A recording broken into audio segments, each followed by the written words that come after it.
کہ اس کو ماننے والے کبھی اپنے آپ کو کم نہ سمجھیں.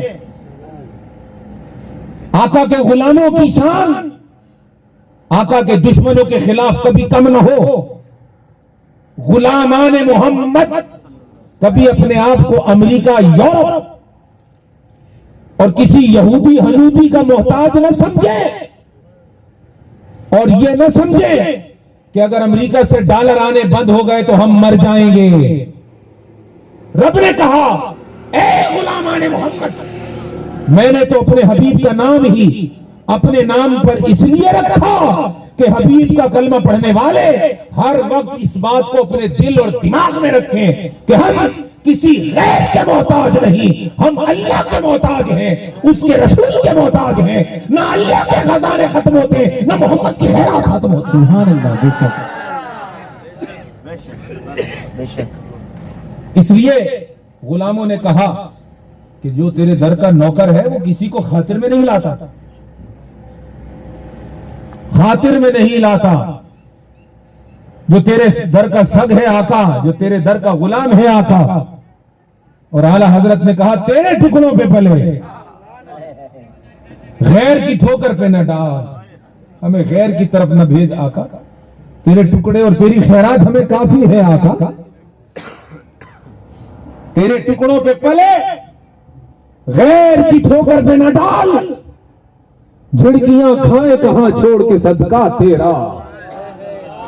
تیرے در کے علاوہ تو جھڑکیاں ہی ہیں، تانے ہی ہیں، باتیں ہی ہیں. خیرات تو آقا آپ کے در پر ہے، مہربانی تو آقا آپ کے در پر ہے. اور خیرات اگر ہمیں ملے گی تو آپ کے در سے ملے گی. تیرے در سے جو یار پھرتے ہیں، پھر کہا جو در محمد کو چھوڑ دیتے ہیں، جیسے آج ہمارے حکمرانوں نے چھوڑ دیا ہے، آج مسلمانوں کے رہبروں نے در محمد کو چھوڑ دیا ہے، آج مالداروں نے بھی چھوڑ دیا ہے در محمد کو، اور وہ غیروں کے عاشق ہوئے پھر رہے ہیں. وہ دوسروں کی طرف دیکھ رہے ہیں کہ ہماری امداد یہاں سے آئے گی، یہاں سے آئے گی، یہاں سے آئے گی. جب سے اس امت نے در رسول کو چھوڑا ہے تو اعلیٰ حضرت کا شعر اس کیفیت کی ترجمانی کر رہا ہے کہ تیرے در سے جو یار پھرتے ہیں، در بدر یوں ہی خار پھرتے ہیں.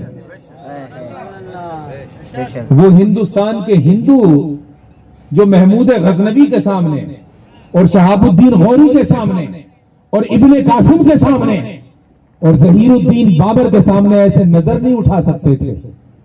مسلمان بادشاہوں کے سامنے جو بات کرنے کی جرت نہ رکھتے تھے اور جن کے منہ میں زبانیں نہ تھیں، بول نہیں سکتے تھے، جو مسلمان حکمرانوں کے سامنے آج کہہ رہے ہیں بابری مسجد کی جگہ مندر بنے گا، آج کہہ رہے ہیں کشمیر تمہیں نہیں ملے گا، آج کہہ رہے ہیں کہ ہندوستان پھر ہندوتوا ریاست بنے گی، اور مسلمانوں کو کہا جا رہا ہے جاؤ یہاں سے جاؤ، کوئی جگہ نہیں ہے تمہاری، کہیں تمہیں پناہ نہیں ملے گی.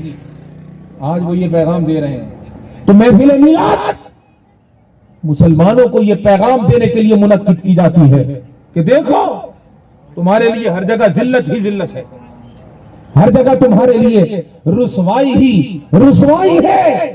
دیکھو موجودہ زمانے کا تماشا دیکھو.